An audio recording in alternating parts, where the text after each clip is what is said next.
Hello guys, in this video I am going to discuss about additive property of chi-square variate. Suppose if x is a chi-square variate with n degrees of freedom and I is going from 1 to up to k. So हम ऐसे लिख लेते हैं x1 x2 up to x के आपके के वेरिएट्स हैं जो कि chi square with n degrees of freedom को फॉलो करते हैं. आप यहाँ पे ni ले सकते हैं बिकॉज समझ लीजिए जो x1 है वो n 1 डिग्रीज ऑफ फ्रीडम का है, x2 जो है वो n 2 डिग्रीज ऑफ फ्रीडम का है, xk जो है वो n के डिग्रीज ऑफ फ्रीडम का है. ये सभी काई स्क्वायर वेरिएट को फॉलो कर रहे हैं with n1 n2 up to n के डिग्रीज ऑफ फ्रीडम के साथ. सो ये जो एडिटिव प्रॉपर्टी है ये बोलती है कि अगर इनका हम सम ले लेते हैं that is summation I going from 1 to K X I जो है वो भी आपका किसको फॉलो करेगा, वो भी आपका काई स्क्वायर डिस्ट्रीब्यूशन को ही फॉलो करेगा with degrees of freedom summation over I going from 1 to n into N I. That means इनकी डिग्रीज ऑफ फ्रीडम का भी सम हो जाएगा. हमने अगर इनको सम करके एक वेरिएबल बनाया दैट मीन्स इनकी डिग्रीज ऑफ फ्रीडम का भी सम हो जाएगा और वो भी काई स्क्वायर डिस्ट्रीब्यूशन को ही फॉलो करेगा. अब इसका हम देखिए प्रूफ देखते हैं.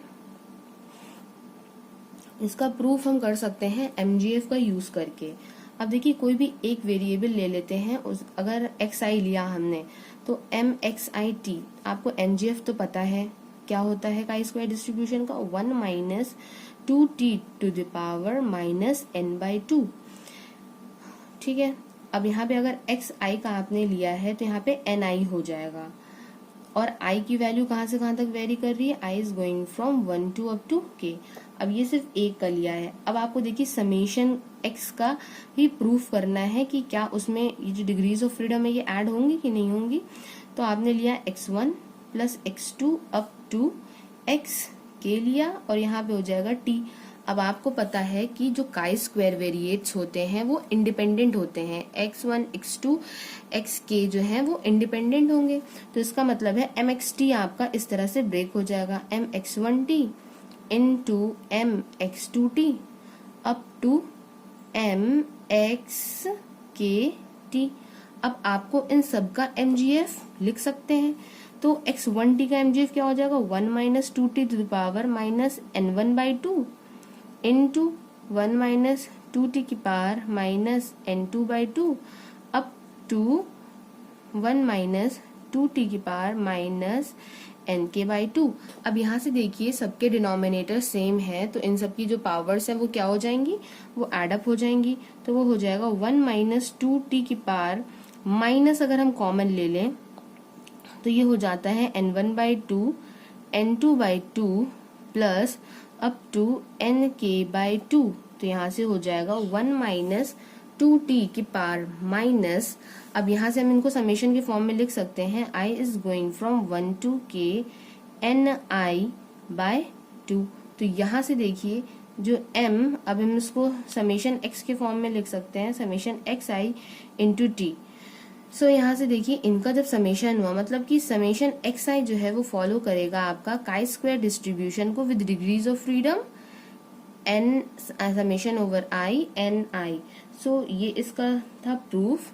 आई होप कि ये आपको समझ में आया होगा और आप इसको अच्छी तरह से लर्न कर लीजिए क्योंकि आगे जो क्वेश्चंस आएंगे अब काई स्क्वायर डिस्ट्रीब्यूशन से रिलेटेड तो उसमें ये जो वैल्यू है वो यूज होगी. कुछ क्वेश्चंस ऐसे होते हैं जिनमें जस्ट बोल देते हैं कि x एंड y जो है वो chi square with 1 degrees of freedom को फॉलो कर रहा है.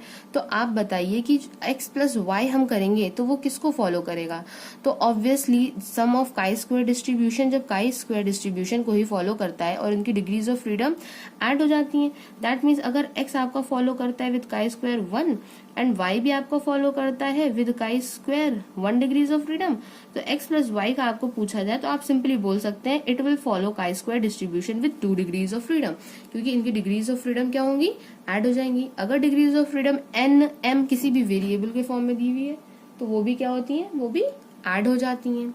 सो आई होप ये आपको समझ में आया होगा. Thank you for watching my video. Have a nice day.